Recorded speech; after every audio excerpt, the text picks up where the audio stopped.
ሂሊና ምግብ ለመግዛት ወደ ሱቅ ስትሄጂ ምግቡ ጥሩ ነው አይደለም እንዴት ነው የምታውቂው? የሆነ ነገር ካለው ይሄ በመርመሬ ጥሩ ነው ያደረገው መመርመር ቢሆን አዲስ አፕሊኬሽን ይዘን መጥተናል።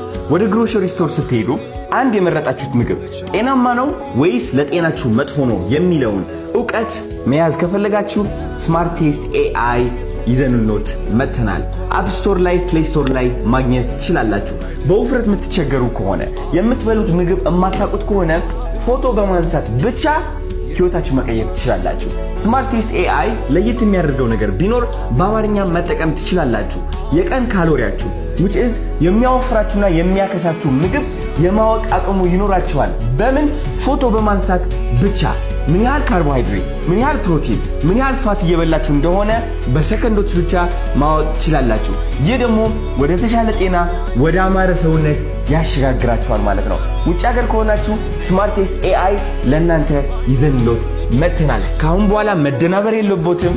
ግሮሰሪ ስቶር ሲሄዱ የምግብ ጤናማ ነው ወይ የምግብ መጥፎ ነው ወይ ብለው መጨናነቅ የለቦትም። ፎቶ በማንሳት ብቻ ማወቅ ትችላላችሁ። ለምሳሌ ይህ እንቁላል ለመግዛት ወደ ግሮሰሪ ስቶር ከገባው ማድረግ ያለብኝ ፎቶ እንደምትመለከቱት በቪዲዮ ማንሳት ነው። ፎቶ ካነሳሁት በኋላ ምን ያህል ፕሮቲን እንዳለው፣ ምን ያህል ካርቦሃይድሬት እንዳለው፣ ጤናማ ነው ወይስ መጥፎ ነው የሚለውን ነገር ይነግረናል ማለት ነው። እኛ ከዛ አሰራሩን አፕሊኬሽኑ ሰጥቶን እንዴት ምግብ እንደምንሰራ ራሱ አፕሊኬሽኑ ያሳየናል። ባይዘው ምግብ እንዴት እንደምንሰራ ምን ያህል ግሮሰሪ መግዛት እንዳለብን ለአንድ ሳምንት ለራሱ ምን ያህል መግዛት እንዳለብን የሚነግረን አፕሊኬሽን ይዘን መጥተናል። እንጀራ ስትበሉ ለራሱ ፎቶ አንስታችሁ ይህ ምግብ ስንት ካሎሪ እንዳለው ያወፍረናል፣ እያበላሸን ነው፣ ጤናማ ነው ማወቅ እንችላለን ማለት ነው። ስፔሻሊ የታሸጉ ምግቦች ስትገዙ የታሸገው ምግብ ጤናማ ነው ወይስ መጥፎ ነው አታውቁም እናንተ።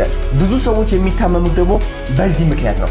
አሁን ደግሞ በዚህ አፕሊኬሽን ብቻ ፎቶ ያነሳችሁ ህይወታችሁ መቀየር ትችላላችሁ። ዳውንሎድ ማድረግ ከፈለጋችሁ አፕ ስቶር ላይና ፕሌይ ስቶር ላይ እንገኛለን። ለ3 ቀን ደግሞ በነፃ ፍሪ ትራያል ይዘን መጥተናል።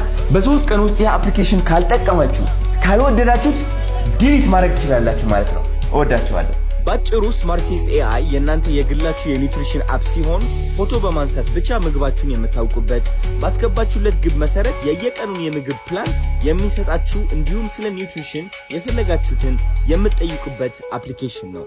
ተጠቀሙበት። ዳውንሎድ ለማድረግ በአፕ ስቶር ወይም በፕሌይ ስቶር ማግኘት ትችላላችሁ።